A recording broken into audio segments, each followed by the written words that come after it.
नमस्कार साथियों, welcome to 6 PM daily class.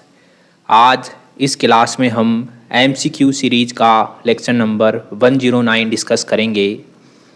Question number first है, दक्षिण अफ्रीका में रहने की अवधि में महात्मा गांधी ने निम्नलिखित में से जिस पत्रिका का प्रकाशन किया उसका नाम क्या था? तो उसका नाम था इंडियन ओपिनियन। ये एक न्यूज़पेपर था। इसका प्रकाशन गांधी जी ने 1903 में आरंभ किया और ये नटाल इंडियन कांग्रेस का मुखपत्र था। ये नटाल इंडियन कांग्रेस के लिए जनसंचार तंत्र के रूप में कार्य करता था।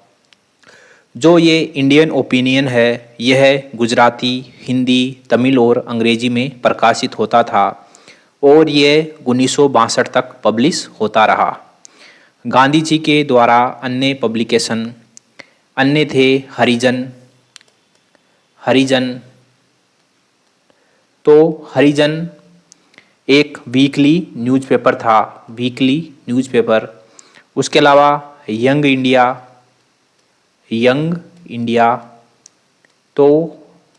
इंडिया ये वीकली मैगजीन थी, साप्ताहिक पत्रिका। और एक था नवजीवन। तो नवजीवन गुजराती साप्ताहिक न्यूज़पेपर था, गुजराती वीकली न्यूज़पेपर। ओके, आगे बढ़ते हैं। क्वेश्चन नंबर 2 है, फोनिक्स फोरम कहाँ है? तो phoenix forum Durban, south Africa में है। 1904 में गांधी जी ने नटाल में फोनिक्स सेटलमेंट की स्थापना की। ये जो फोनिक्स सेटलमेंट है, ये टोल्स्टॉय फार्म का अग्रगामी है। फिनिक्स फार्म या फिनिक्स सेटलमेंट की स्थापना क्यों की गई गांधी जी के द्वारा?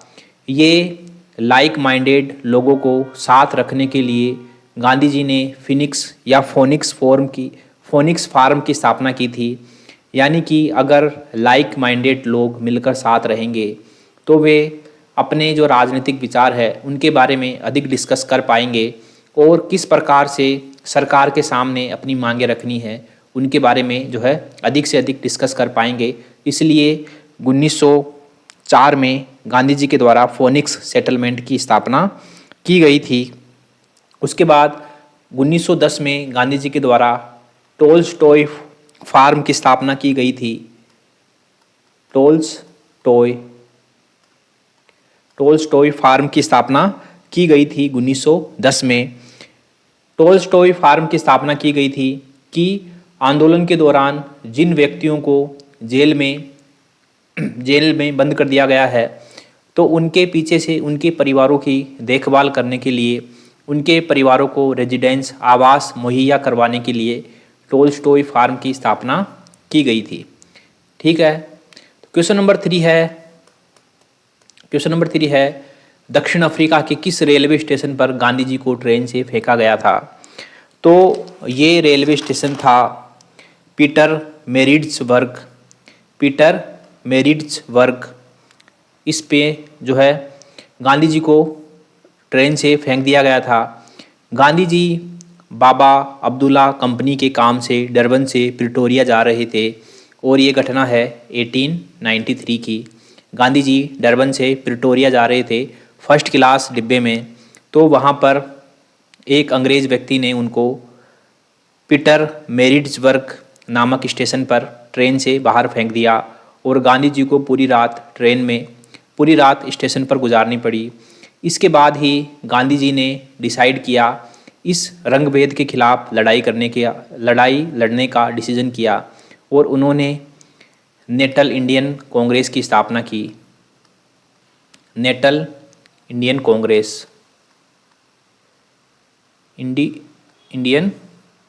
कांग्रेस की स्थापना की।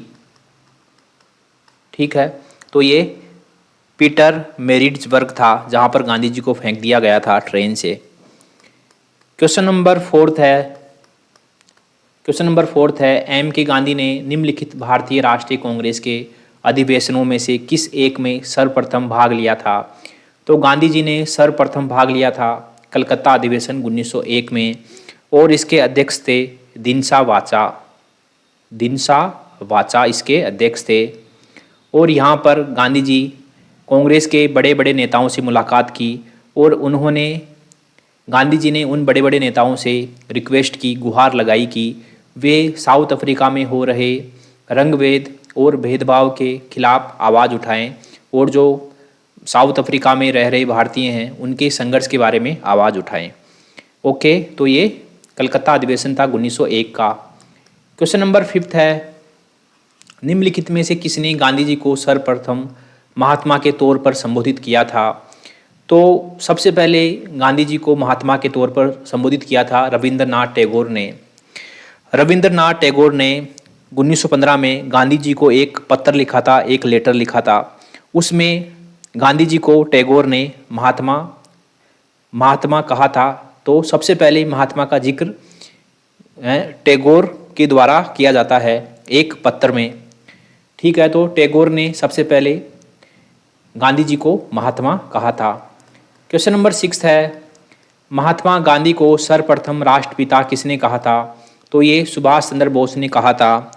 सुभाष चंद्र बोस ने 6 जुलाई 1944 को सिंगापुर से रेडियो पर देश को संबोधित करते हुए गांधी जी को राष्ट्रपिता कहा था। गांधी जी को राष्ट्रपिता कहा था। क्वेश्चन नंबर 7 है, गांधीवादी विचारधारा किनसे प्रभावित रही? तो गांधीवादी विचारधारा बहुत सारे सोर्स से प्रभावित रही। इनमें प्रमुख थे भगवत गीता, जैन धर्म, बौद्ध धर्म, Bible, Gopal Krishna Gokhale, Tolstoy, John Ruskin, Thoreau आदि व्यक्ति थे जिनसे उनकी विचारधारा प्रभावित रही। लेकिन गांधी सबसे अधिक प्रभावित थे भगवत गीता से, टोल्स्टॉय से, जॉन रस्किन की एक किताब थी अनटू द लास्ट, उससे, और थोरो, इनसे बहुत अधिक प्रभावित थे। तो रस्किन, थोरो, टोल्स्टॉय, तो इसमें सभी से प्रभावित थे गांधी जी, इन तीनों से बहुत अधिक प्रभावित थे। गांधीवादी विचारधारा गांधी जी द्वारा अपनाई और विकसित की गई उन धार्मिक सामाजिक विचारों का समूह था जो उन्होंने पहली बार वर्ष 1893 से 1914 तक दक्षिण अफ्रीका में तथा उसके बाद फिर भारत में इसको आजमाया था, अपनाया था। गांधीवादी विचारधारा आदर्शवाद पर नहीं बल्कि व्यवहारिक आदर्शवाद पर आधारित थी। गांधी जी ने इन विचारधाराओं को विभिन्न प्रेरणादायक स्रोतों से अपनाया था, जैसे कि भगवत गीता, जैन धर्म, बौद्ध धर्म, Bible, Gopal Krishna Gokhale, Tolstoy, John Ruskin और थोरो, ये उनके प्रेरणा स्रोत थे। क्वेश्चन नंबर 8 है, निम्नलिखित कथनों में से कौन महात्मा गांधी के बारे में सही है? पहला है, उन्होंने अपनी प्रारंभिक शिक्षा राजकोट में प्राप्त की थी, सही है। कस्तूरबा गांधी के साथ उनका विवाह 13 वर्ष की आयु में हुआ, अल्प आयु में हो गया था, सही है। उन्होंने विधि का अध्ययन द इनर टेम्पल लंदन में किया था, ये भी सही है। और चौथा है, वे रस्किन की पुस्तक अनटू दी लास्ट से सर्वाधिक प्रभावित थे, ठीक है, तो ये भी सही है। तो ये चारों सही स्टेटमेंट है गांधी जी के बारे में। क्वेश्चन नंबर 9 है, निम्नलिखित में से किस कारागार को गांधी जी ने मंदिर का नाम दिया था? तो ये दिया था यरबदा जेल को। यरबदा जेल में उन्होंने जेल के बारे में एक पुस्तक लिखी, यरबदा जेल के बारे में, फ्रॉम यरबदा मंदिर, ठीक है, फ्रॉम यरबदा मंदिर, और ये यरबदा जेल से ही लिखी गई पुस्तक थी। तो यरबदा जेल को उन्होंने मंदिर कहा।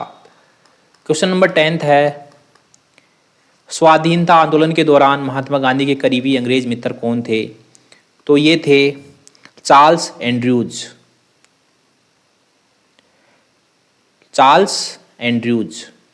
तो ये महात्मा गांधी के करीबी अंग्रेज मित्र थे। Charles Andrews Saint Stephen college में प्रोफेसर थे और भारतीयों से उनकी गहरी प्रतिबद्धता थी और वे हर तरह से भारतीय बनना चाहते थे। ये जो चार्ल्स एंड्रयूज हैं, ये दक्षिण अफ्रीका में गांधी जी के साथ थे और चार्ल्स एंड्रयूज के गरीबों के प्रति लगातार चिंता के कारण गांधी जी ने उनको दीन बंधु की उपाधि दी थी। दीन बंधु, क्योंकि जो चार्ल्स एंड्रयूज हैं वे लगातार गरीबों के बारे में बात करते थे, वे गरीबी के बारे में चिंता करते थे, इसलिए गांधी जी ने उनको दीन बंधु की उपाधि दी थी। ठीक है, तो इसलिए जो चार्ल्स एंड्रयूज है इनको दीन बंधु एंड्रयूज भी कहा जाता है। तो ये थे चार्ल्स एंड्रयूज। ओके, ठीक है साथियों, MCQ सीरीज का लेक्चर नंबर 109 यहीं समाप्त होता है। मिलते हैं अगले लेक्चर में, तब तक के लिए थैंक यू वेरी मच।